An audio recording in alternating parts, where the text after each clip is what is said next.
Sir, ಇವತ್ತು ಮತ ಎಣಿಕೆ ಇದೆ. ನೀವು ಕೂಡ ಮತಗಟ್ಟೆಗೆ ಆಗಮಿಸಿದರೆ ಯಾವ ತರ ಉತ್ಸಾಹ ಇದೆ, ಏನಾಗಬಹುದು ನಿರೀಕ್ಷೆ?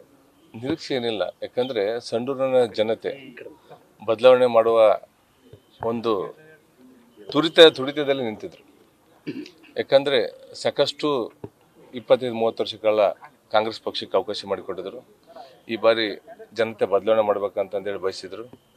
ಏನು ನಮ್ಮ ಮಾಜಿ ಮುಖ್ಯಮಂತ್ರಿಯಾದ BS ಯಡಿಯೂರಪ್ಪ ಅವರು 83 ವರ್ಷ ವಯಸ್ಸಾದರೂ ಕೂಡ ಪ್ರಚಾರ ಕಾರ್ಯಗಳಲ್ಲಿ ಭಾಗವಹಿಸಿದ್ದು, ಮತ್ತು ಜನಾರ್ದನ ರೆಡ್ಡಿ ಅಣ್ಣನವರು 14 ವರ್ಷಗಳ ಕಾಲ ನಂತರ ಬಳ್ಳಾರಿ ಕಾಲಿಟ್ಟಿದ್ದು, ನಮ್ಮೆಲ್ಲ ಪ್ರತಿ ಗ್ರಾಮಗಳಲ್ಲಿ ಕೂಡ ಜನರಲ್ಲಿ ಉತ್ಸಾಹ ಇತ್ತು. ಜೊತೆಗೆ ನಮ್ಮ ಶ್ರೀರಾಮುಲುನವರು ಒಗ್ಗಟ್ಟಾಗಿ ಎಲ್ಲ ಜೊತೆ ನಿಂತಿದ್ದೊಂದು, ಮತ್ತು ನಮ್ಮ ರಾಜ್ಯಾಧ್ಯಕ್ಷರು ವಿಜೇಂದ್ರನವರು ನಮ್ಮ ಕೈ ಬಲಪಡಿಸಿದ ಜೊತೆಗೆ ಯುವ ಜನತೆ ಕೂಡ ಈ ಒಂದು ಮತದಲ್ಲಿ ಭಾಗಿಯಾಗಿದ್ದು, ಎಲ್ಲ ಸಮುದಾಯದ ಮುಖಂಡರುಗಳು ಮತ್ತು ಎಲ್ಲ ಸಮುದಾಯದ ನಾಯಕರುಗಳು ಕೂಡ ಬಂದು ಈ ಚುನಾವಣೆಯಲ್ಲಿ ಭಾಗವಹಿಸಿ ಪ್ರಚಾರದಲ್ಲಿ ಕೈಗೊಂಡು, ಯಾಕಂದರೆ ಪ್ರತಿ ಬೂತ್ ಮಟ್ಟದಲ್ಲೂ ಕೂಡ ನಾವು ರೀಚ್ ಆದ್ವಿ. ಹಾಗಾಗಿ ಈ ಒಂದು 100ಕ್ಕೆ 100ರಷ್ಟು ಚುನಾವಣೆಯಲ್ಲಿ ನಾವು ಗೆಲ್ಲುವುದು ಖಚಿತ. ಭಾರತೀಯ ಜನತಾ ಪಕ್ಷ ಮೊದಲ ಬಾರಿಗೆ ನಾವು ಗೆದ್ದು ತೋರಿಸಿ ಒಂದು ಇತಿಹಾಸ ನಿರ್ಮಾಣ ಮಾಡ್ತೀವಿ ಎಂಬ ನಂಬಿಕೆ, ವಿಶ್ವಾಸ ನನ್ನಲ್ಲಿದೆ. ಅಲ್ಲ, ಎಷ್ಟು ಮತಗಳ ಅಂತರ ಲೀಡ್ ಆಗುವುದು ಅಂತಾರೆ? 10ರಿಂದ 15 ಸಾವಿರ ಮತಗಳು ನಾವು ಗೆಲ್ತೀವಿ. ಈಗ ಯಡಿಯೂರಪ್ಪನವರು ಬಂದು ಹೋದ್ಮೇಲೆ ಕ್ಷೇತ್ರದಲ್ಲಿ ಬೂಸ್ಟ್ ಆಯ್ತಾ ನಿಮಗೆ? ಹೌದು, ಯಾಕಂದ್ರೆ ನಾವು ತುಕಾರಾಮ್ ಅವರು ಮತ್ತು ತುಕಾರಾಮ್ರ ಪತ್ನಿ ವಿರುದ್ಧ ನಾವು ಚುನಾವಣೆ ಮಾಡಿಲ್ಲ. ಆ್ಯಕ್ಚುಲಿ ಇವತ್ತು ಅವ್ರು ಸೋಲ್ತೀವಿ ಎಂಬ ಭಯದಿಂದ ಸ್ವತಃ ರಾಜ್ಯದ ಮುಖ್ಯಮಂತ್ರಿಗಳನ್ನು ಕರೆಸಿ ಸುಮಾರು 18 ಕಡೆ ಪ್ರಚಾರ ಮಾಡಿದ್ರು ಸತತ 3 ದಿನದ ಕಾಲ. ಹಾಗೆ ಒಬ್ಬ ರಾಜ್ಯದ ಮುಖ್ಯಮಂತ್ರಿಗಳಾಗಿ ಭಾಳ ವರ್ಸ್ಟ್ ಚುನಾವಣೆ ಇಲ್ಲಿ ಮಾಡಿದ್ರು. ಸಂಡೂರು ಕ್ಷೇತ್ರದಲ್ಲಿ ಹಣದ ಒಳೆನೇ ಹರಿಸಿದ್ರು. ಲಾಸ್ಟ್ ಟೈಮ್ ಕಳೆದ ಲೋಕಸಭಾ ಚುನಾವಣೆಯಲ್ಲಿ ವಾಲ್ಮೀಕಿ ನಿಗಮದ ಹಣವನ್ನು ಬಳಸಿಕೊಂಡು ಚುನಾವಣೆ ಮಾಡಿದ್ರು. ಈ ಒಂದು ಚುನಾವಣೆಯಲ್ಲಿ ಯಾವ ನಿಗಮದ ಹಣ ಹೊಡೆದು ಗೊತ್ತಿಲ್ಲ, ಮುಂದೆ ಚುನಾವಣೆ ಆದಮೇಲೆ ಗೊತ್ತಾಗುತ್ತೆ. ಹಾಗಾಗಿ ಇವತ್ತು ಜನಾರ್ದನ ರೆಡ್ಡಿ ಅವರು ಕಾಲಿಟ್ಟ ಮೇಲೆ ಅವ್ರಿಗೊಂದು ಭಯ ಶುರುವಾಯಿತು ಬಳ್ಳಾರಿ ಜಿಲ್ಲೆಯಲ್ಲಿ. ಹಂಗಾಗಿ ಸ್ವತಃ ರಾಜ್ಯದ ಮುಖ್ಯಮಂತ್ರಿ ಬಂದು ಇಲ್ಲಿ ಕುಂತರು. ಆದರೆ ಒಬ್ಬ ಸಾಮಾನ್ಯ ಕಾರ್ಯಕರ್ತನ ಪಕ್ಷ ತೀರ್ಮಾನ ಮಾಡಿ ನನ್ನ ಕಣಕ್ಕೆ ಇಳಿಸ್ತು. ನಮ್ಮ ಸಂಡೂರಿನ ಜನತೆ ಬದಲಾವಣೆ ಮಾಡಬೇಕಂತ ನಿರೀಕ್ಷೆ ಇತ್ತು, ಮತ್ತು ಅವ್ರ ಮನಸ್ಸು ಕೂಡ ಬದಲಾವಣೆ ಮಾಡಿದ್ರು.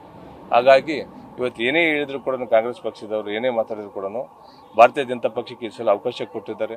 ಕನಿಷ್ಠ 10-15 ಸಾವಿರ ಮತಗಳಂತಲ್ಲಿ ನನಗೆ ಗೆಲ್ಲಿಸ್ಕೊಡ್ತಾರೆ ಅಂತ ನಂಬಿಕೆ, ವಿಶ್ವಾಸ ನನ್ನಲ್ಲಿದೆ. ನೀವೇ ಹೇಳಿದ್ರಿ ಹಣದ ಒಳೆ ಹರಿಸಿದ್ರು ಅಂತ ಹೇಳಿದ್ರಿ. CM ಅವರು ಬಂದ್ರೆ ಇಡೀ ಸರ್ಕಾರನೇ ಬಂದು ಇಲ್ಲಿ ಪ್ರಚಾರ ಮಾಡಿದ್ರು. ಅಷ್ಟೆಲ್ಲ ಬಲದ ನಡುವೆ BJP ಗೆಲ್ಲುತ್ತೆ ಅಂತ ಬದಲಾವಣೆ ಜಗದ ನಿಯಮ. ಹಂಗಾಗಿ ಏನೇ ಮಾಡಿದ್ರು ಕೂಡ ಜನರಿಗೆ ಒಂದು ಇತಿಮಿತಿ ಇರುತ್ತೆ. ನೀವು ಅನೇಕ ಚುನಾವಣೆಗಳು ನೋಡಿರ್ಬೋದು, ಕೋಟೆಕಟ್ಟು ಮೆರೆದ್ರೆಲ್ಲ ಮಣ್ಪಾಲಾಗಿದ್ದಾರೆ ಮಾತು ಹೇಳ್ಬೇಕಂತಂದ್ರೆ. ಹಾಗಾಗಿ ಜನ ತೀರ್ಮಾನ ಮಾಡಿದ್ರು ಏನು ಬೇಕಾದ್ರೂ ಆಗ್ಬೋದು. ಈಗ ಸರ್ವೆ ರಿಪೋರ್ಟ್ಗಳು ಬಂತು, ಯಾವ ಸರ್ವೆ ಅಂತೂ ನಮಗೆ ಗೊತ್ತಿಲ್ಲ. ಹಿಂದೆ ಕೆಲವೆಲ್ಲ ಸ್ಟೇಟ್ಗಳಲ್ಲಿ ಕೆಲವೆಲ್ಲ ನೋಡಿರ್ಬೋದು, ಅವ್ರು ಕೊಟ್ಟಿರ್ತಕ್ಕಂಥ ಯಾವುದೇ ರೀತಿ ಬಂದು ಎಲ್ಲ ಮೈನಸ್ ಆಯ್ತು ಹೇಳ್ಬೇಕಂತ. ಹಂಗೆ ನಮಗೆ ಸರ್ವೆ ಮೇಲೆ ನಂಬಿಕೆ ಇಲ್ಲ. ನಾವೇನು ಇವತ್ತು ಕೆಲಸ ಮಾಡಿದ್ರು ಬೂತ್ ಮಟ್ಟಕ್ಕೆ ಹೋಗಿ ನಮ್ಮ ಕಾರ್ಯಕರ್ತರು ಕೆಲಸ ಮಾಡೋದ್ರ ಮೇಲೆ ನಂಬಿಕೆ ಇದೆ, ನಮ್ಮ ಪಾರ್ಟಿ ಲೀಡರ್ಸ್ ಏನು ಕೆಲಸ ಮಾಡೋ ನಂಬಿಕೆ ಇದೆ, ಮತ್ತು ನಾನು ವೈಯಕ್ತಿಕವಾಗಿ ಏನು ಕೆಲಸ ಮಾಡಿದ್ದೀನಿ ಕ್ಷೇತ್ರದಲ್ಲಿ ಅದರ ಮೇಲೆ ನಂಬಿಕೆ ಇಟ್ಟು ಹೇಳ್ತಾ ಇದ್ದೀನಿ. 100ಕ್ಕೆ 100ರಷ್ಟು ಗೆಲುವು ಖಚಿತ ಅಂತ. ಅಲ್ಲ, ಈಗ ಮಹಿಳಾ ಮತದಾರರು 1,18,000 ಇದ್ರು, 90,000 ಕಡಿತ ಆಗ್ತಿದೆ ಅಷ್ಟೇ. ಅದೇನಾದ್ರು ಪ್ಲಸ್ ಆಗ್ಬೋದಾ? ಅಲ್ಲ, ನಮಗೆ ಮಹಿಳಾ ಮತದಾರರು ಕೂಡ ಕೇಳಿದ್ದಾರೆ, ಪುರುಷ ಮತದಾರರು ಕೂಡ ಕೇಳಿದ್ದಾರೆ. ಯಾಕಂದರೆ ಚುನಾವಣೆ ಎಂಬುದು ಅದು ಆಂತರಿಕವಾಗಿ ನಡೆದಿರ್ತಕ್ಕಂಥ ಒಂದು ತೀರ್ಮಾನ ಆಗಿರ್ತದೆ. ಏನೋ ಒಂದು ಸಲ ನಾವು ಯಾವುದೇ ಹಳ್ಳಿಗೆ ಹೋದರೂ ಕೂಡ ಈ ಸಲ ನಿಮ್ಗೆ ಅವಕಾಶ ಮಾಡಿಕೊಡ್ತೀವಿ. ಯಾಕಂದರೆ ಸಂಡೂರಲ್ಲಿ ಅದೇ 30-40 ವರ್ಷಗಳಿಂದ ಹಳೆಯ ಬಸ್ ಸ್ಟ್ಯಾಂಡ್ ಇದೆ, ಅದೇ ಹಳೆಯ ಆಸ್ಪತ್ರೆ, 15 ದಿನಗಳು ಪಟ್ಟಣಕ್ಕೆ ನೀವು ಕೂಡ ಮೊನ್ನೆ ಸಂಡೂರು ಚುನಾವಣೆಯಲ್ಲಿ ಎಲ್ಲ ಕಡೆ ಪ್ರತಿ ಹಳ್ಳಿಗೆ ವಿಸಿಟ್ ಕೊಟ್ಟಿದ್ರಿ. ಮೂಲಭೂತ ಸಮಸ್ಯೆಗಳು ಯಾವುದಾಗಿಲ್ಲ. ಹಂಗಾಗಿ ಜನರು ರೋಸ್ ಹೋಗಿದ್ರು. ಅಲ್ಲಿ ಈ ಸಲ ಸಂತೋಷ್ ಲಾಡ್ ಆಗಿರ್ಬೋದು ಅಥವಾ ತುಕಾರಾಮ್ ಆಗೋದು ಯಾವುದೂ ನಡೆದಿಲ್ಲ. ಓನ್ಲಿ ನಡೆದಿರೋದು ಜನಾರ್ದನ ರೆಡ್ಡಿ ಅವರ ರಾಮಣ್ಣನವರು ಮತ್ತು ಯಡಿಯೂರಪ್ಪ ವಿಜೇಂದ್ರಣ್ಣರವ, ಅಭ್ಯರ್ಥಿಯಾಗಿರ್ತಕ್ಕಂಥ ಬಂಗಾರ ಹನುಮಂತವರು ಮತ್ತು ನಮ್ಮ ಸೋದರ ದಿವಾಕರ್ ಅವರು. ಉಳ್ಕಿದೆಲ್ಲ ಆಕಾಂಕ್ಷೆ ನೀಡೋದು ಅಂತ ನಾನು ಹೇಳಕ್ಕೆ ಇಷ್ಟಪಡ್ತೇನೆ. ಈಗ ನೀವು ಒಂದು ಆಂತರಿಕ ಸಮೀಕ್ಷೆ ಅಂತ ಮಾಡಿಸಿದಾಗ ಏನಂತ ಬಂತು? ನಾವು ಆಂತರಿಕ ಸರ್ವೆ ಮಾಡ್ತೀನಪ್ಪ ಅಂತಂದರೆ ಕೆಲವೊಂದು ಏರಿಯಾದಲ್ಲಿ ಕೃಷ್ಣನಗರ ಮತ್ತು ಕೆಲವೊಂದು ಏರಿಯಾದಲ್ಲಿ ಮೈನಸ್ ಆಗಿದೆ, ನಾನು ಒಪ್ಕೊಂತೀನಿ. ಆದರೆ ಮ್ಯಾಕ್ಸಿಮಮ್ಮು ಕನಿಷ್ಠ ಅಂತಂದ್ರೆ ಯಾವುದೇ ಒಂದು ಜಿಲ್ಲಾ ಪಂಚಾಯತ್ ವೈಜಾಗಲಿ, ಇವತ್ತು ಸಂಡೂರು ಟೌನಿಂದ ಹಿಡಿದು ಎಲ್ಲ ಜಿಲ್ಲಾ ಪಂಚಾಯತಿ, ಇವತ್ತು ಎಕ್ಸಾಂಪಲ್ ದೇಗೂರು ಜಿಲ್ಲಾ ಪಂಚಾಯತ್ ಆಗಿರ್ಬೋದು, ಚೋನೂರು ಜಿಲ್ಲಾ ಪಂಚಾಯತ್ ಆಗಿರ್ಬೋದು, ಯಶವಂತನಗರ ಜಿಲ್ಲಾ ಪಂಚಾಯತ್ ಆಗಿರ್ಬೋದು, ತೋರಣಗಲ್ ಜಿಲ್ಲಾ ಪಂಚಾಯತಿ, ಕುರೆಕೊಪ್ಪ, ಕುಡ್ತೀನಿ, ಈ ರೀತಿ ಒಡ್ಡು ಜಿಲ್ಲಾ ಪಂಚಾಯತ್, ಎಲ್ಲ ಜಿಲ್ಲಾ ಪಂಚಾಯತ್ಗಳು ನಮ್ಮ ಆಂತರಿಕವಾಗಿ ನಾವು ಸಮೀಕ್ಷೆ ಮಾಡೋದಪ್ಪ ನಮ್ಮ ಬೂತ್ಗಳಲ್ಲಿ ಲೀಡ್ ಬರುತ್ತೆ.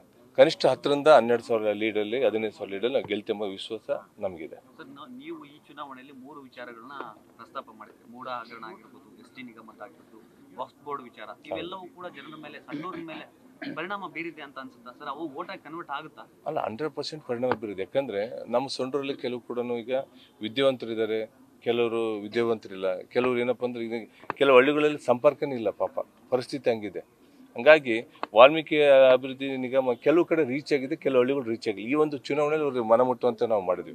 ಆದ್ರೆ ಜನ ಬದಲಾವಣೆ ಆಗಿದ್ದಾರೆ ಅಂತ ನನಗೆ ಒಂದು ವಿಶ್ವಾಸ. ಯಾಕಂದ್ರೆ ಈ ವಾಲ್ಮೀಕಿ ಅಭಿವೃದ್ಧಿ ನಿಗಮದ ಇರ್ಬೋದು, ವಕ್ಫ್ ಇರ್ಬೋದು, ಅಥವಾ ನಮ್ಮ ಮೂಡ ಇರ್ಬೋದು, ಎಲ್ಲ ಸಮುದಾಯಗಳು ಈಗೇನು ಇವತ್ತು ನಮ್ಮ ವೀರಶೈವ ಸಮಾಜ ಇರ್ಬೋದು, SC ಸಮುದಾಯ ಇರ್ಬೋದು, ST ಸಮುದಾಯ ಇರ್ಬೋದು, OBC ಸಮುದಾಯ ಇರ್ಬೋದು, ಮುಸ್ಲಿಂ ಸಮುದಾಯ ಇರ್ಬೋದು, ಒಂದು ಬದಲಾವಣೆ ಬಯಸಿದ್ರು. ಯಾವುದೇ ಹಳ್ಳಿಗೆ ಹೋದ್ರೂ ಕೂಡ ನಿರೀಕ್ಷೆ ಮೀರಿ ನಾವು ರಿಸಲ್ಟ್ ಪಡ್ತೀವಿ, ನಿರೀಕ್ಷೆ ಮೀರಿ ರಿಸಲ್ಟ್ ಪಡ್ತೀವಿ ಇವೆಲ್ಲ ಎಫೆಕ್ಟ್ ಇಂದ.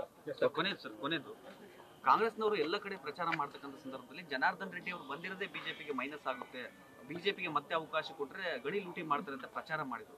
ಇವು ಅವರಿಗೆ ಪ್ಲಸ್ ಆಗುತ್ತಾ ಅಥವಾ ಹೇಗೆ ಸರ್? ಜನಾರ್ದನ್ ರೆಡ್ಡಿ ಬಂದಿರೋದ್ರಿಂದಲೇ ಅವರಿಗೆ ದೊಡ್ಡ ತೊಡಕಾಗ್ಬಿಡ್ತು. ಯಾಕಂದ್ರೆ ಜನಾರ್ದನ್ ರೆಡ್ಡಿ ಅವ್ರು ಬಂದಿರೋದೇ ಸ್ವತಃ ಸಂತೋಷ್ ಲಾಡ್ ಚುನಾವಣೆ ಮಾಡೋಕ್ಕಾಗಲಿಕ್ಕೋಸ್ಕರನೇ ಸಿದ್ದರಾಮಯ್ಯ ಕರ್ಕೊಂಬಂದು ಚುನಾವಣೆ ಮಾಡಿಸಿದರು. ಯಾಕಂದ್ರೆ ಜನಾರ್ದನ್ ರೆಡ್ಡಿ ಅವ್ರು ಬಂದರೆ ನಮಗೆ ಪ್ಲಸ್ ಆಗಿದೆ. ಇವತ್ತು ಜನಾರ್ದನ್ ರೆಡ್ಡಿ ಅವರು ಬಂದಿರೋದ್ರಿಂದಲೇ ಇವತ್ತು ಸಂಡೂರಿನ ಜನತೆ ಬದಲಾವಣೆ ಮಾಡ್ಬೇಕಂತಿದೆ. ಯಾಕಂದ್ರೆ ಜನಾರ್ದನ್ ರೆಡ್ಡಿ ಅವರು ಬಂದ ಮೇಲೆ ಸಂಡೂರು ಕ್ಷೇತ್ರದಲ್ಲಿ 14 ವರ್ಷಗಳ ಹಿಂದ್ಗಡೆ ಅವ್ರು ಮಾಡಿರ್ತಕ್ಕಂಥ ರಸ್ತೆ ಸಂಡೂರು ಟು ತೋರಣಗಳಿರ್ಬೋದು, ಸಂಡೂರು ಟು ಕೂಡ್ಲಿಗೆ ಇರ್ಬೋದು, ಸಂಡೂರು ಟು ಹೊಸಪೇಟೆ ಇರ್ಬೋದು, ಈಗಲೂ ಅದೇ ರಸ್ತೆನೇ ಇದೆ. ಅವ್ರ ಕೈಲಿ ಒಂದು ರಸ್ತೆ ಮಾಡ್ಸೋಕೆ ಕೂಡ ಆಗಿಲ್ಲ. ಜನಾರ್ದನ್ ರೆಡ್ಡಿ ಅವರು ಬಂದ ಮೇಲೆ ಏನೋ ಒಂದು ನಿರೀಕ್ಷೆ ಇರ್ತದೆ, ಸಂಡೂರು ಜನ ಬದಲಾವಣೆ ಮಾಡ್ತಾರೆ. ಹಂಗಾಗಿ ಜನಾರ್ದನ್ ರೆಡ್ಡಿ ಒಂದು ನಮ್ಗೆ ಭಾಳ ಪ್ಲಸ್ ಆಗಿದೆ, ಕಾಂಗ್ರೆಸ್ಸಿಗೆ ಮೈನಸ್ ಆಗಿದೆ. ನ್ಯೂಸ್ ಫಸ್ಟ್ ನಿರ್ಭೀತಿಯಿಂದ ನಿಮ್ಮ ಪರವಾಗಿ.